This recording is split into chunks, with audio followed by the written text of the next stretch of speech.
Had the hot oil which I'm going to use in the seasoning.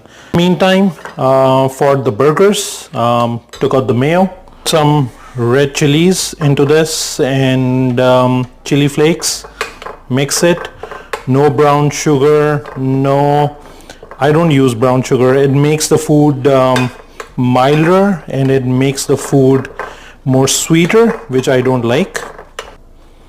Chili powder, Kitchen King, same oil, hot oil.